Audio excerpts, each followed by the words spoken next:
Michel Canneville, bonjour. Eh bien, on commence carrément par la présentation de votre commune. Vous êtes donc, on le rappelle, le maire de Montville. Pouvez-vous nous parler de la situation actuelle, géographique bien évidemment, la superficie de la commune de Montville-la-Rogue?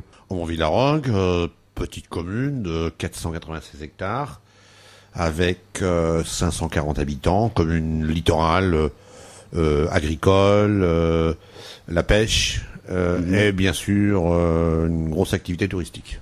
On en parlera tout à l'heure. Alors, l'historique de la commune, si vous pouvez nous en parler un petit peu. L'historique de la commune, au Montville-la-Rogue, ça vient du norvégien Asmundr, commune de à Aumonville, Osmonville aussi, écrit parfois dans cette orthographe. La Rogue, donc du norvégien Asmundr, et d'un seigneur local dans les années 1500 qui s'appelait Roigo, donc a créé la contraction de Aumonville-la-Rogue. Alors, à part tous ces gens qui ont fondé la commune de Montville, est-ce qu'il y a des personnalités liées à la commune, justement? D'une manière très très spécifique, non. Nous avons eu c'est une commune de marins, souvent. On n'a pas eu Racine, qui a donné son nom au petit port. On n'a pas eu Prévert, qui a donné son vécu à Montville. On n'a pas eu Millet. Bon, nous sommes bien entourés, disons. Alors on a parlé justement des personnalités, maintenant on va parler un peu plus de vous, si vous le voulez bien. Et donc est-ce que vous pourriez déjà nous décrire un peu votre métier de maire et depuis quand surtout vous exercez cette fonction? Moi je suis maire depuis 1984, donc en fait c'est un rôle de gestionnaire, d'animateur, de bâtisseur, de constructeur et d'organisateur. Voilà ce qu'on peut dire du rôle de maire. Entouré bien évidemment pour ce faire d'adjoints et d'un conseil municipal, de conseillers municipaux. De toute une équipe, évidemment. Nous sommes une quinzaine. Est-ce que vous avez, du moins, quelles ont été vos motivations justement pour vous présenter en tant que maire? Je suppose qu'il y a quand même on a des motivations à la base pour se présenter à un tel poste. À l'époque, moi je me suis présenté dans le cadre, disons, d'un développement de la Hague, d'une manière générale, qu'on appelait le grand chantier, dans les années 76, 77. Bon, j'étais pas né à cette époque. Non, mais petite parenthèse, mais à cette époque, moi j'ai bien vu qu'il allait se passer une aventure dans la Hague, puisque au demeurant, elle a doublé sa population. Ouais. Et je considérais qu'il fallait mieux organiser que subir. Donc ça a été l'opportunité pour la Hague et la commune évidemment de se développer avec l'arrivée de ce qu'on connaît maintenant. Absolument, parce qu'en fait, par exemple, nous on a un patrimoine de bâti qui est assez exceptionnel. Donc je considérais à l'époque on construisait un peu n'importe où. Il n'y a pas de plan d'occupation des sols, donc en fait, moi je voulais pas non plus que comme la Hague, bien sûr, ne soit pas défigurée en général et en Montville en particulier. Donc en fait, on a essayé de garder notre âme tout en développant, puisqu'on a fait quand même près de 50 logements sociaux. Et vous pensez l'avoir gardé, l'âme du départ? Oui, je pense que oui. Il suffit de voir les gens qui venaient à Montville il y a 40 ans et qui disent Montville, ça n'a pas beaucoup changé. Donc c'est un compliment.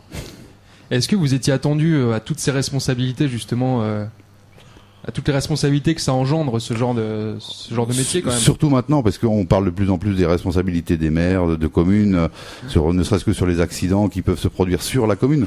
Non, je ne pouvais pas m'attendre à... De toute façon, quand on est jeune, on est un peu inconscient. Et à l'époque, je devais y être. Mais j'imaginais pas une seconde les responsabilités que je pourrais avoir ensuite, quoi. Et est-ce que ça pouvait incomber, quoi. Est-ce que vous avez eu des regrets? Non, vous n'avez pas de regrets là pour l'instant. Ça va, ça se passe bien. Non, moi je suis pas quelqu'un du passé. Moi, dit-il avec ses 22 ans. Il faut assumer. Et en tant que président de la CCH, alors vous êtes donc maire de Aumonville, on le rappelle, et également président de la communauté de communes de la Hague. Les journées, donc 24 heures, vous réussissez à cumuler tout ça? C'est lourd. Ouais. C'est lourd. Mais aujourd'hui, je suis retraité. C'est quand même plus facile. Si j'étais en activité, je pourrais pas, parce que disons que l'activité s'est développée d'une manière extrêmement importante notamment depuis 5-6 ans, quoi. Et puis ce qu'on a fait à la commune a été de plus en plus important depuis une quinzaine d'années. Donc en fait, oui, c'est très prenant. Juste avant qu'on marque une petite pause musicale, on termine quand même sur vos fonctions de président de la CCH. Expliquez un petit peu à nos auditeurs en quoi cela consiste. En fait, les 19 communes de la Hague sont rassemblés dans une intercommunalité qui s'appelle la communauté de communes de la Hague. Cette intercommunalité élit tous les 6 ans un bureau dont je suis le président. Il élise d'abord à mon bureau le président et j'assume les fonctions effectivement de gestion de cette collectivité qui assume beaucoup de compétences. Ça va du scolaire, la voirie, le sport, la culture. En fait, nous sommes certainement une des communautés de France aux compétences les plus intégrées. D'accord. Rien à ajouter, on marque une pause musicale, on se retrouve juste après, toujours en direct avec Michel Canneville sur Hague FM.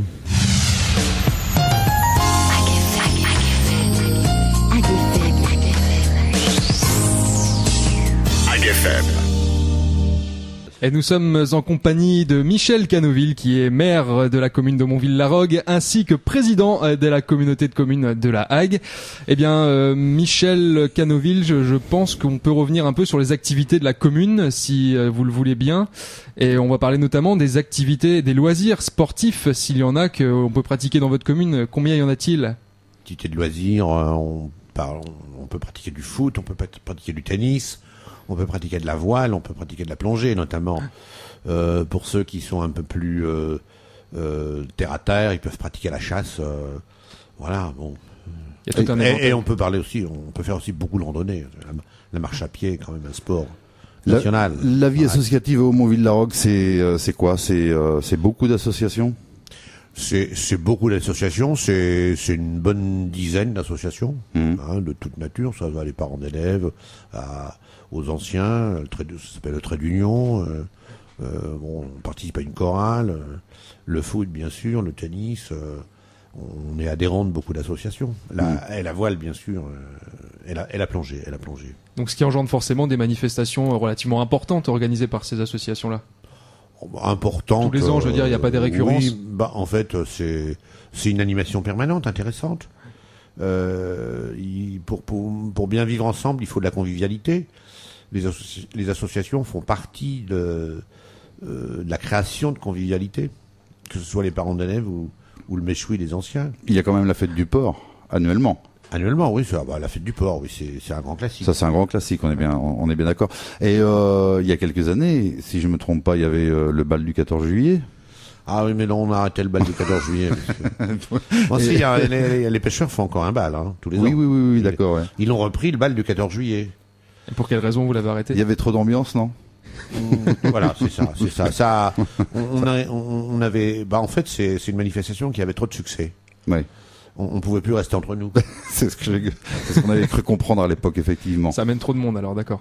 Ok, on a compris. On parle des structures socio-éducatives et sportives maintenant, puisqu'on a évoqué tout à l'heure la base nautique. Alors, parlez-nous un petit peu de cette nouvelle structure qui est en train de se construire sur le port de Montville. Non seulement elle est en train de se construire, mais elle est pratiquement finie, puisqu'elle sera inaugurée le 26 juin. C'est une base nautique, c'est pour ça que ça s'appelle pas une école de voile, c'est une base nautique, puisqu'en fait, 2 activités principales, la voile et la plongée. Peu d'adhérents en voile, c'est quelque chose. En fait, si vous voulez, l'école de voile était quand même dans un canot de sauvetage très étroit, un petit local, donc en fait, je pense que maintenant elle va pouvoir se développer. On attend beaucoup du développement, notamment touristique, puisqu'en fait, ayant un camping, 10 gîtes de mer, près de 300 personnes de population supplémentaire, tout ce qui gravite autour de la Hague, je pense que l'école de voile va se positionner sur une offre touristique conséquente, parce que dorénavant elle a l'outil, pour faire ça. Ce qui veut dire que les touristes qui viendront cet été pourront louer des bateaux? Oui, les adultes non, puisqu'il n'y a pas d'habitable pour le moment. Mais on peut imaginer que dans l'avenir, justement, avec un outil pareil, on puisse louer des bateaux pour faire l'habitable. Enfin, maintenant, comme on dit, cette base nautique, on va pas utiliser le terme sur les rails, on va lui dire bon vent et bonne mer. Juste avant de passer aux questions diverses au niveau des activités sur la commune, quelque chose à ajouter qui vous vient à l'esprit? Non, sinon que en ce moment la commune donne un visage un petit peu troublé et chaviré, puisqu'on est en plein travaux sur le port. La rue du Hable au début de l'année prochaine. on dit toujours qu'il faut souffrir pour être beau, dit-on. Donc c'est le cas de la commune de Montville pour l'instant. Alors on va passer un petit peu aux questions diverses et d'actualité maintenant, et puis bien la question, surtout une des questions d'actualité du moment, on aimerait quand même connaître votre avis sur la suppression des panneaux avant les radars. Bah, à titre personnel, je suis contre, parce qu'en fait je suis assez distrait moi. Donc vous roulez pas vite, vous êtes distrait vous? Je fais un peu les deux. D'accord. Parfois. Oui. Donc, mais quand je roule pas vite, je me fais toujours choper moi aux alentours de 2 ou 3 ou 5 km/h en plus. Donc vous n'êtes pas un grand délinquant de la route. Non, je suis pas un grand délinquant. Mais les panneaux avaient l'avantage. Je fais gaffe parce que rouler à 5-6 km/h en plus, j'aurais cette tendance quand même. Donc le panneau m'évitait effectivement. Je n'ai jamais été pris par inadvertance sur un radar quand même. Donc s'il n'y a plus de panneaux, je vais te mettre faire très attention. Sur le fond, vous pensez pas que c'est encore un coup pour faire un petit peu plus de fric? Oh ben de toute façon, à partir du moment où on prend la plupart des gens à 52 pour 50 ou à 112 pour 110, c'est un problème financier. Hein. Évidemment. C'est tout. Hein. Et puis je crois juste, bon, on pourrait faire une comparaison. Il y a 4000 morts sur la route, c'est trop.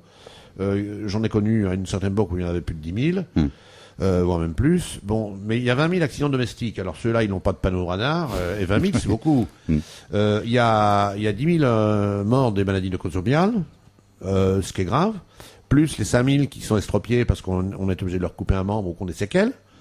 Donc, au fond, je vais peut-être choquer, mais 4 000 morts sur le nombre de voitures qui circulent, je trouve que c'est trop, mais c'est pas encore, par rapport à justement ce que je viens de citer, c'est pas beaucoup, et on n'empêchera jamais les accidents de moto, les accidents de cinglés qui roulent à 150, 160 et qui se virent souvent tout seuls, ou la dame ou le monsieur ou le chauffeur qui a un malaise et puis qui va percuter la voiture dedans. Ça arrivera toujours, ça. Même avec des radars super sophistiqués. Maintenant, on en vient sur votre avis et sur l'actu du Japon et les mesures qui ont été prises. Est-ce que, selon vous, encore, est-ce que ça aurait pu être évité? Bon, d'après ce que je peux savoir, parce que je siège à la commission locale d'information de La Hague, je pense que il y a un certain nombre de choses qui auraient pu être évitées. Notamment, par exemple, c'est peut-être très péremptoire et très pertinent, mais on sent bien que les moyens de secours d'urgence ont beaucoup tardé pour refroidir les réacteurs. Bon, il y a quelque chose qui n'a pas été souvent dit, mais sur les centrales françaises, il y a des recombinateurs d'hydrogène sur les réacteurs. Il n'y en a pas sur ceux du Japon, sur ceux-là. Et quelque part, avec ces recombinateurs d'hydrogène, il n'y aurait pas eu les explosions. D'accord. Et les réacteurs n'auraient pas défoncé. Ils n'auraient pas explosé. Pour vous, ce genre de choses n'est pas vraiment envisageable en France. Pour le commun des mortels, celui qui regarde qui a regardé bien l'actualité de ce qui s'est passé au Japon, notamment dans les 10 premiers jours, parce qu'au fond après il n'y a plus du tout d'informations, ça intéresse plus personne finalement. Alors qu'en fait ça doit être dramatique pour les gens qui reviendront jamais dans les 30 km autour de la centrale malgré tout. Le phénomène, on voit bien que le refroidissement a tardé et que quelque part il manquait les pompes et les groupes électrogènes sont venus des États-Unis et les camions pompes qui ont permis de refroidir les piscines sont venus de Chine. C'est quand même assez étonnant. Alors ce pays était dramatiquement éprouvé avec un tsunami énorme, mais on s'est bien rendu compte que ces choses-là n'étaient pas tout à fait normales finalement. Alors, est-ce que ça pourrait arriver en France?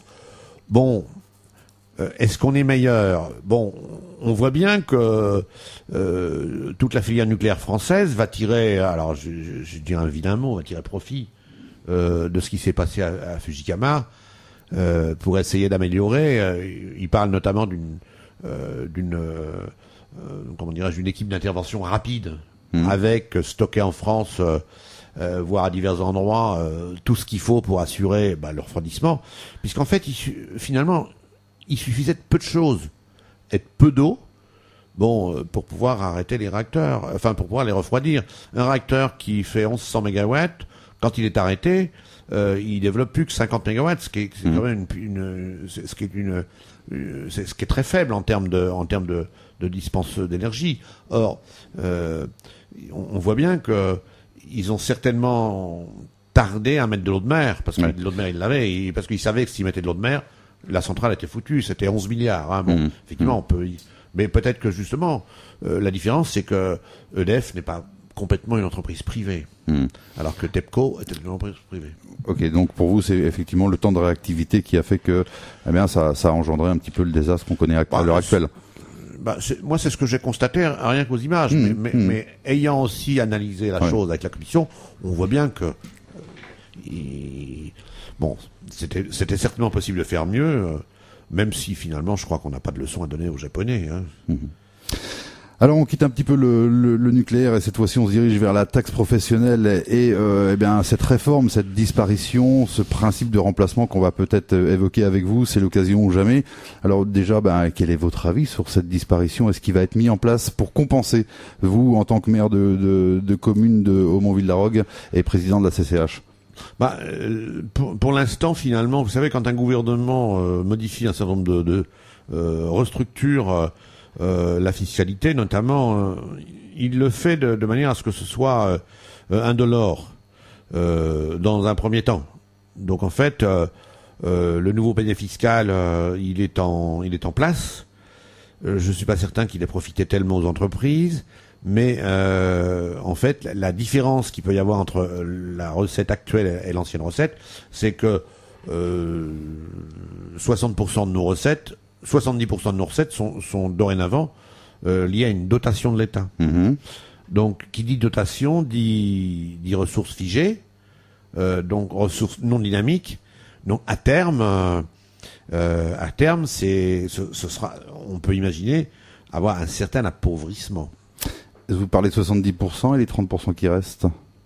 C'est la dynamique qui reste de l'impôt sur ça s'appelle la contribution économique territoriale, la CVE, la CVAE, le FNGIR, qui est le fonds de compensation, et c'est la ressource dynamique. En fait, c'est ce qui reste de l'ancienne taxe professionnelle. Concrètement, est-ce que ça risque d'engendrer des baisses de subventions aux associations? Est-ce que vous allez limiter les travaux? Est-ce que vous avez des projets quand même sur du long terme, malgré que on le constate, ça va être des ressources en moins, évidemment. Pour l'instant, ce ne sont pas des ressources en moins. Ça va venir.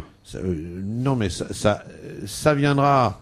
Ça viendra assurément, mais dans les 5 ans, c'est un fonds qui va rester. Je pense qu'on va réussir, si on veut, à lisser la perte sans problématique particulière.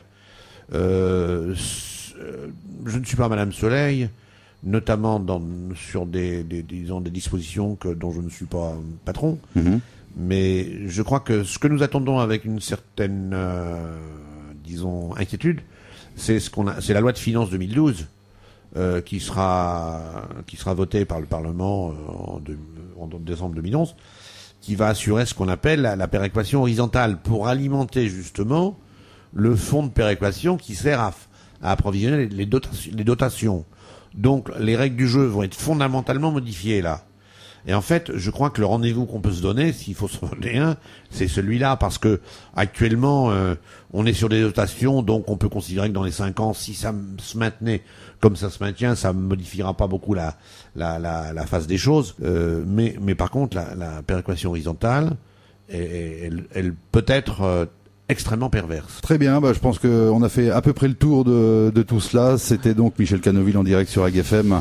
Il est exactement, c'est presque l'heure du flash. C'est bientôt l'heure du flash. On va le lancer à 18h là. Juste après Jean-Jacques Goldman d'ailleurs qui arrive pour la musique. Merci Michel Canoville. Merci à vous. Vous revenez quand vous voulez. Bonsoir.